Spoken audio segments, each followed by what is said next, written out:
अस्सलाम वालेकुम। अबरार रशीद आपकी खिदमत में हाजिर है।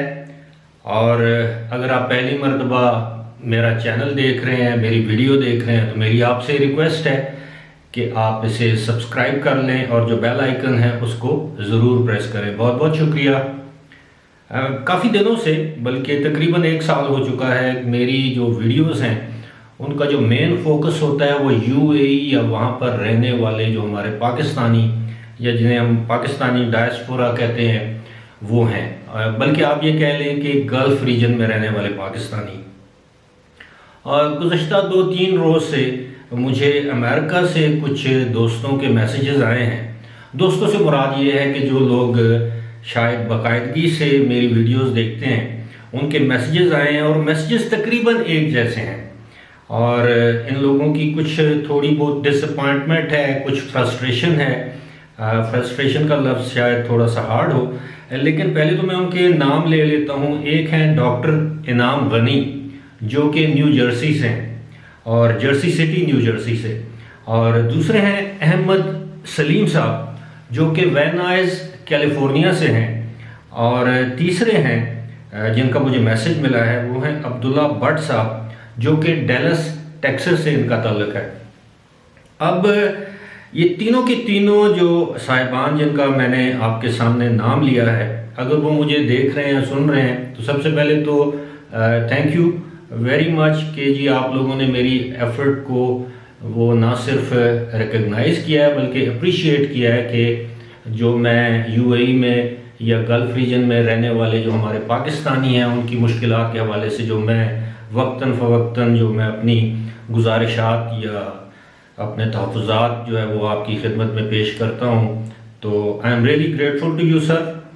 और इसके साथ साथ जो एक चीज़ मुश्तरक है वो ये है, ये तीनों जो असहाब हैं, साहिबान हैं, मुझे ये नहीं मालूम कि पाकिस्तान में इनका ताल्लुक किस इलाके से है, लेकिन एक चीज़ इनकी बातों से अयां है, वो ये है कि ये तीनों के तीनों ये कहते थे कि हम बड़ी उम्मीदों के साथ इमरान खान साहब को इक़्तिदार में लेकर आए। यानी उनकी मुराद ये है कि उन लोगों की जानी और माली एफर्ट्स के नतीजे में पीटीआई की गवर्नमेंट इक़्तिदार में आई। हालांकि उनसे माजरत के साथ यहाँ की अपोजिशन का ख्याल कुछ और है। इसमें कोई शक नहीं कि ओवरसीज़ पाकिस्तानीज़ ने ओवरवेलमिंगली पीटीआई या इमरान खान की जमात जो है वो इमरान खान को सपोर्ट किया, उनको वोट किया।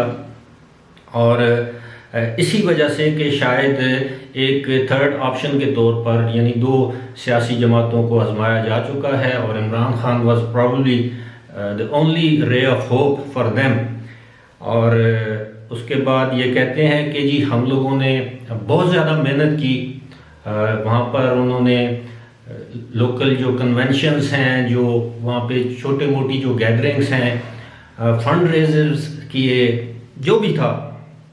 अब वो ये कहते हैं जी कि इमरान खान ने भी उनको मायूस कर दिया, यानी पीटीआई की गवर्नमेंट ने भी उनको मायूस कर दिया। तो अब वो क्या करें, अब वो किस ऑप्शन की तरफ देखें सर, इसका तो मेरे पास जवाब नहीं है कि ऑप्शन तो खैर वो जिस तरह किसी ने कहा था कि जो दुनिया के कब्रिस्तान हैं, जो world's graveyards are full of indispensables, तो ऐसी बात तो नहीं कि अगर इमरान खान ना हुए तो कोई और नहीं होगा। लेकिन दुआ ये करनी चाहिए कि अगर इमरान खान अपनी पॉलिसीज़ में अभी तक कामयाब नहीं हो सके तो दुआ ये करनी चाहिए कि अल्लाह उनको कामयाब करे। अगर नहीं तो आइंदा जो आने वाला जो भी शख्स है, हुक्मरान है, पार्टी है, उसको अल्लाह ये तौफीक दे कि पाकिस्तान को इस जो इकनॉमिक जिसे कह लेते हैं, कह सकते हैं ना कि क्वैगमायर, इससे हमें बाहर निकाले। हकीकत ये है कि इस वक्त बाज़ औक़ात मुझे भी गिला होता है as a journalist, as a analyst, छोटा मोटा। वो ये है कि जो हमारे पाकिस्तानी भाई ख़ास तौर पर जो नॉर्थ अमेरिका में, यूरोप में रहते हैं, उनको पाकिस्तान में रहने वाले लोगों की मिजरीज़ का मालूम नहीं। वो डॉलर्स में कमाते हैं, डॉलर्स में ख़र्च करते हैं। वो $1 पाकिस्तान भेजते हैं, उसका 160 रुपया उनके घर वालों को मिल जाता है। लेकिन जिस मिजरी से पाकिस्तान का कॉमन मैन जिसे हम कहते हैं, जिस मिजरी से वो गुजर रहा है, आप यकीन करें कि मेरे जैसे जो सफ़ेद पोश लोग हैं, जो मिडिल क्लास के लोग हैं, जिनकी महदूद आमदनी है, सैलरीड क्लास से ताल्लुक़ है हमारा, और कोई ऊपर की आमदन नहीं, ज़राए नहीं, ऐसे लोगों के लिए जीना जो है, जिसे कहते हैं ना to make two ends meet, वो बड़ा मुश्किल हो गया। और ये बड़ी बदकिस्मती है हमारी।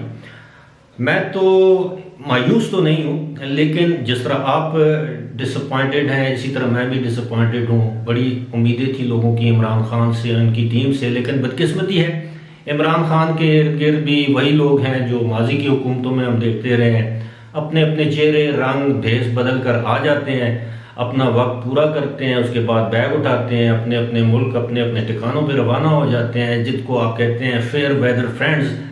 दे are all fair weather friends. अब सूरत हाल ये है कि इमरान खान बाज़ औक़ात ही एक्ट्स लाइक एक टीनेजर, एक अपोजिशन का खलंडरा सा, एक आम सा स्ट्रीट बॉय। हालांकि now he is a prime minister. अभी गुज़श्ता रोज़ आप देखें, इन्होंने एक इंटरव्यू दिया, उस इंटरव्यू में इन्होंने मीडिया के हवाले से क्या कहा, इन्होंने ट्रंप की किस तरह तारीफ़ें की कि जी ट्रंप बगैर मीडिया के उसने इतनी वोटें ले ली, मुझे मीडिया की ज़रूरत ही नहीं। हालांकि इट्स द मीडिया जिसका बहुत बड़ा हाथ है इमरान खान या उनकी जमात को इक़्तिदार में लाने के लिए। साथ ही साथ मैं ये भी बता दूं कि गुज़श्ता रोज़ एक इंटरव्यू में इमरान खान ने कहा, अब देखें जी ISI और IB ये तो मेरे फ़ोन भी टैप करते हैं। अब being a prime minister of Pakistan, और ये दोनों अदारे जो हैं वो आपके अंडर हैं, और दोनों अदारे उस वक्त तक कानूनी तौर पर लॉफुली उस वक्त तक किसी भी शख्स का फ़ोन टैप नहीं कर सकते जब तक कि गवर्नमेंट उसकी इजाज़त ना दे, चाहे वो ISI हो, चाहे वो इंटेलिजेंस ब्यूरो या IB हो। अब आप देखें कि जब आप टेलीविज़न इंटरव्यू में इस तरह का गैर जिम्मेदाराना बयान देते हैं तो उसका मकसद ये है कि हमारा वज़ीर-ए-आज़म भी बेबस है, उसके भी टेलीफोन टैप हो रहे हैं, और अगर हो रहे हैं तो कौन कर रहा है और किसकी इजाज़त से किए जा रहे हैं। आपको मालूम होना चाहिए कि जस्टिस काजी फायज़ ईसा का केस है सुप्रीम कोर्ट में, और उसमें भी उनका इस्तदलाल है कि उनके टेलीफोन टैप किए गए और किए जा रहे हैं। अब उनका वकील जाके, उनका जो लॉयर है, उनका काउंसिल जाके सुप्रीम कोर्ट में इस इमरान खान के यानी प्राइम मिनिस्टर के इंटरव्यू को कोट करके ये कह सकता है कि देखें जी, prime minister of the Pakistan is admitting कि उसके अपने फ़ोन टैप हो रहे हैं, तो एक जज के, सुप्रीम कोर्ट के जज के क्यों नहीं हो सकते। तो ये अपने लिए ख़ुद मसाइल पैदा करते हैं। चाहिए तो ये था कि आपने जो भी करना था एहतसाब के नाम पे, करप्शन के ख़िलाफ़ आप जो कुछ, लेकिन साथ साथ जो इकनॉमिक डेवलपमेंट है जब उसको कम से कम मुल्क को एक डायरेक्शन में आप ले जाते। बदकिस्मती से आज भी पाकिस्तान इज़ डायरेक्शनलेस। पहले अगर कोई गलत इकनॉमिक पॉलिसी होती थी उस पर आर्मी चीफ भी सेमिनार करवा के बोल देते थे, लेकिन अब हर तरफ खामोशी है, और जब खामोशी हो हर तरफ तो फिर आपको पता है कि अवाम खुद जो है वो चीज़ों को अपने हाथ में ले लेते हैं, फिर वो अपने तौर पर इंटरप्रिटेशन करते हैं हर चीज़ की, और यही हो रहा है। अब आज अगर इमरान खान की पॉलिसीज़ गलत ना होती, इमरान खान अगर एर ना करते, इमरान खान अगर फेल ना होते अपनी पॉलिसीज़ में और यू टर्न्स ना लेते जगह जगह पे, तो आज PDM जो है पाकिस्तान डेमोक्रेटिक मूवमेंट उसको पजीराई ना मिलती। अभी आज का वाक़या आप देख लें, मुल्तान में आपने 3 दिन से पकड़ धक्कड़ मार धाड़, आखिर में आपने यू सरेंडर्ड। आपने जब मौलाना फजल रहमान और अपोजिशन की जमातों ने कहा कि जी आप एक डंडा उठाएंगे, हम 2 उठाएंगे, उसके बाद आपकी गवर्नमेंट ने सरेंडर कर दिया, तो इससे क्या मकसद है कि there is no government in Pakistan, there is no governance. और पंजाब की हालत आप देख लें, सेम खैबर पख्तूनख्वा में भी इनकी गवर्नमेंट है, यही हालात हैं। यहाँ पे आप सड़कों की हालत देखें, यहाँ पे इंफ्रास्ट्रक्चर बिल्कुल तबाह हो चुका है। अब वो लोग, माजरत के साथ, वो लोग जो अब भी समझते हैं, जो जिस तरह मैंने डॉक्टर साहब हैं, नाम साहब और अहमद सलीम साहब और ये अब्दुल्ला भट्ट साहब, अब ये तो ऐसे अफराद हैं जिनको अपनी गलती का एहसास हो गया है 2.5 साल, 2.25 साल के अंदर। लेकिन कुछ ऐसे लोग भी हैं जो अब भी कहते हैं कि नहीं जी Imran Khan is the only ray of hope. No, ऐसा होता नहीं। आप यकीन करें, अब आप देखें ना कि वोट की ताकत को, अब जिस तरह प्रेसिडेंट ट्रंप के खिलाफ एक पूरा जिसे कहते हैं ना, मैं तो उसे कहूँगा काइंड ऑफ रेवोल्यूशन, इनकलाब था। अब जो बाइडन जैसा शख्स, उम्र रसीदा शख्स, ट्रंप जैसे जहां दीदा और ट्रंप जैसे अमीर शख्स के मुकाबले में इलेक्शन जीत चुका है, उसकी वजह क्या है? उसकी वजह यही है कि ट्रंप ने अमेरिकन सोसाइटी जो कि डाइवर्सिटी पे यकीन रखती है, जहाँ पे दुनिया जहान के ममालिक के लोग वहाँ पर आकर रहते हैं, मैं खुद वहाँ पे पढ़ा हूँ, मैं खुद वहाँ पे रहा हूँ, और वो उस डाइवर्सिटी को उन्होंने ख़त्म कर के रख दिया था। डोनाल्ड ट्रंप ने अपना वोट बैंक पक्का करने के लिए उन्होंने वाइट सुप्रीमेसी, जबकि ये उनकी असास के खिलाफ है। अब मैं तो खैर कंपैरिजन ड्रॉ नहीं कर सकते अमेरिकन डेमोक्रेसी और पाकिस्तानी डेमोक्रेसी में। आपको पता है जैसी भी डेमोक्रेसी है पाकिस्तान में डेमोक्रेसी क्या है? जिसके साथ इस्टेब्लिशमेंट हो वो गवर्नमेंट है। अभी आप आज इस्टेब्लिशमेंट से मुराद जो आपको पता है, हमारे जो फौजी इदारा है, ये आज इमरान खान से हाथ पीछे खींच ले तो इमरान खान की क्या मजाल। सिमिलरली आप देखें, यही चौधरी थे जिनको इमरान खान कहते थे डाकू हैं 2 रोज़ पहले उनके घर चले गए। ठीक है, तीमारदारी के लिए गए, लेकिन नाउ आई नो उनको पता है कि उनके अपने हालात, उनकी गवर्नमेंट के हालात जो हैं वो ठीक नहीं है।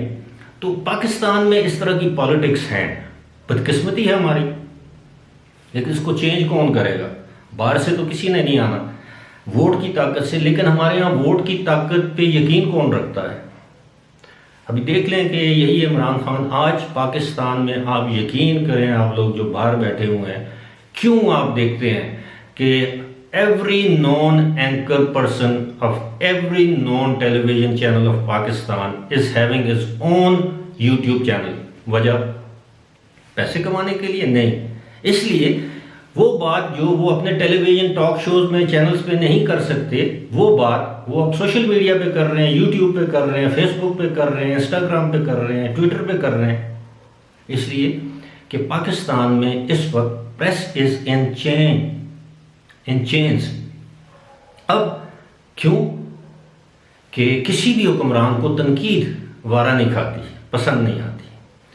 खैर, मैंने सोचा कि आज अपने पाकिस्तानी अमेरिकन बहन भाइयों से मुखातिब हूँ, और मेरी कोशिश होगी मैं गाहे बगाहे अमेरिका और पाकिस्तान के हवाले से, और फिर ख़ास तौर पर ये जो नई जो रिजीम चेंज या एडमिनिस्ट्रेशन चेंज वहाँ पे हो रही है जनवरी में इंशाल्लाह, तो उसके बाद देखते हैं कि जो बाइडन की policies towards Muslims, specially those who are living in America and towards South Asia, उनकी जो बाइडन की पॉलिसी क्या होती है, टुवर्ड्स ईरान जो बाइडन की पॉलिसी क्या है, towards Middle East vis-a-vis Israel, UAE और ये जो हमारे जो सऊदीज़ हैं, इनकी जानब जिस तरह ट्रंप जो थे वो उनका पर्सनल एक रिलेशनशिप था इन लोगों के साथ, ये जो हमारे अरब भाई हैं।